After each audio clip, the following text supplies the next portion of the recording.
دنیا بھر میں دل کے امراض تیزی سے بڑھ رہے ہیں، جس کی وجہ فاسٹ فوڈ کا بڑھتا ہوا رجحان ہے۔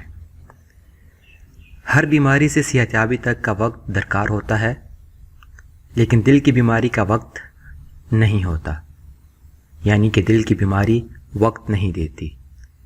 دل کے بڑھتے ہوئے امراض باعث تشویش ہیں، اس پر خاص توجہ کی ضرورت ہے۔ پرنٹ میڈیا، الیکٹرانکس میڈیا، ہر چینل پر آپ اخبارات میں کوئی نہ کوئی خبر سننے اور دیکھنے کو ملتی ہے، لیکن دل کے مریضوں کا کوئی پرسان حال نہیں۔ دوسری بیماریاں زندگی کی مہلت دے دیتی ہیں، جبکہ دل کی بیماری مہلت نہیں دیتی۔ یہی وجہ ہے کہ اس بیماری میں شرح اموات بہت زیادہ ہے۔ ہر سال 2 لاکھ سے زائد افراد دل کی بیماری میں مبتلا ہو کر ہلاک ہو جاتے ہیں۔ ناقص غذا کا استعمال، غیر صحت مندانہ زندگی، ورزش کے استعمال کا ترک کر دینا، پیدل چلنے سے دوری دل کے امراض کا باعث بنتا ہے۔ اس زمن میں اپنی طرز زندگی کو بہتر کرنا اشد ضرورت ہے۔ اس کے ساتھ ساتھ صحت مند غذا کا استعمال بھی ضروری ہے۔ پاکستان میں پبلک ہیلتھ ایک اہم مسئلہ ہے۔ سال بھر میں ہونے والی اموات میں سے تقریباً 40% اموات دل کے امراض کی وجہ سے ہوتی ہے۔ اگر ہم احتیاطی تدابیر استعمال کریں تو ان اموات سے بچاؤ ممکن ہے۔ صحت مند غذا کا استعمال، روزانہ کی بنیاد پر ورزش، تمباکو نوشی کو ترک کرنا، بلڈ پریشر کو نارمل رکھنا، ان پر عمل پیرا ہو کر ہم بے شمار بیماریوں سے محفوظ رہ سکتے ہیں۔ آگاہی کا حاصل کرنا اور اس پر عمل پیرا ہونا ہر بیماری کے خلاف جہاد ہے۔ موجودہ دور میں صورتحال یہ ہے کہ دنیا میں دل کے امراض تیزی سے بڑھ رہے ہیں۔ دل کا مرض ایک ایسا مرض ہے کہ ایک مرتبہ انسان اس میں مبتلا ہو جائے تو پھر بہت کم لوگوں کو صحت یابی نصیب ہوتی ہے۔ زیادہ تر لوگ لاپرواہی سے کام لیتے ہیں اور دل کے عارضہ کو معمولی سمجھتے ہیں، جو کہ انسان کے لیے بڑی حد تک خطرناک ثابت ہو سکتی ہے۔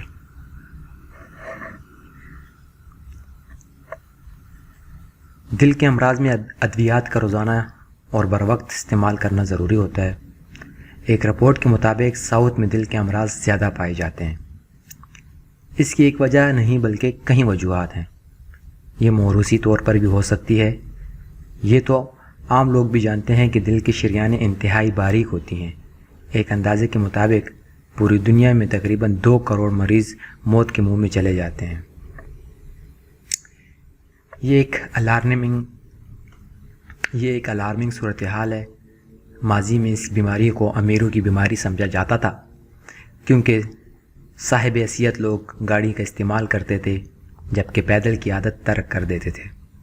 جو وقت گزرتا گیا، متوسط اور غریب کی زندگی بسر کرنے والے لوگ اس بیماری میں مبتلا ہونا شروع ہو گئے۔ انہوں نے بھی پیدل چلنا ترک کر دیا اور موٹر بائیک کی سہولت حاصل کر لی، اور اب یہ عالم ہے کہ پیدل چلنے والوں کی تعداد کم ہو گئی ہے۔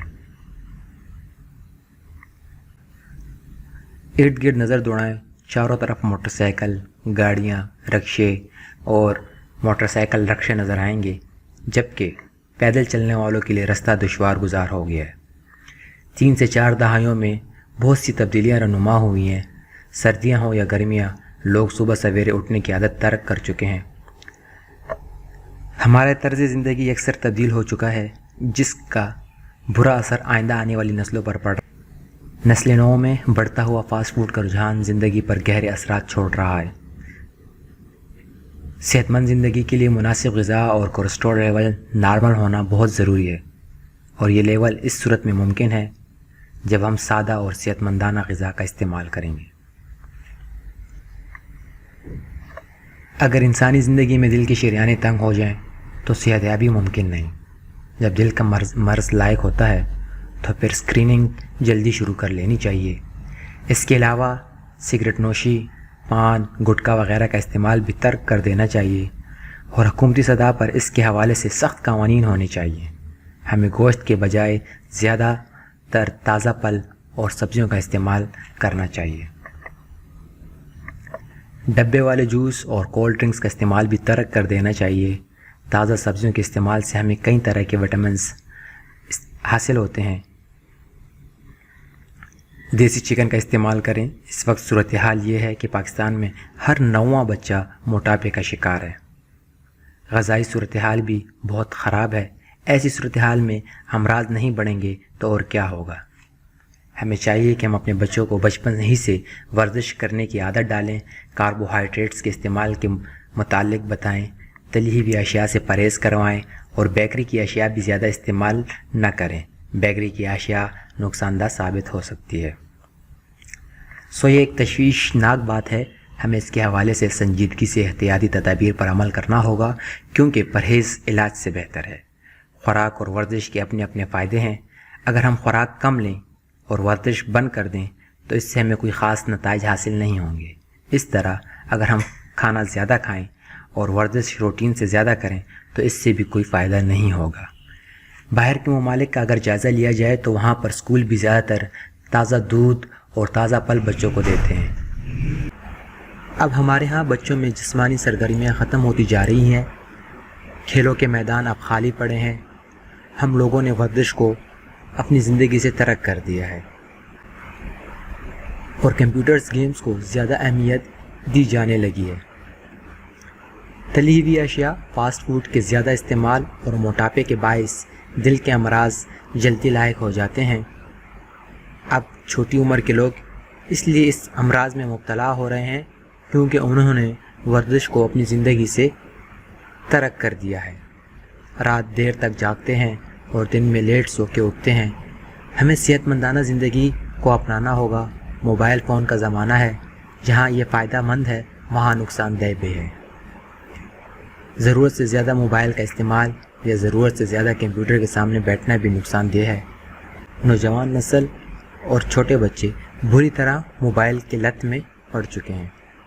اب پرانے کھیل دم توڑ چکے ہیں جس سے نسل نو کی ورزش ہوتی تھی۔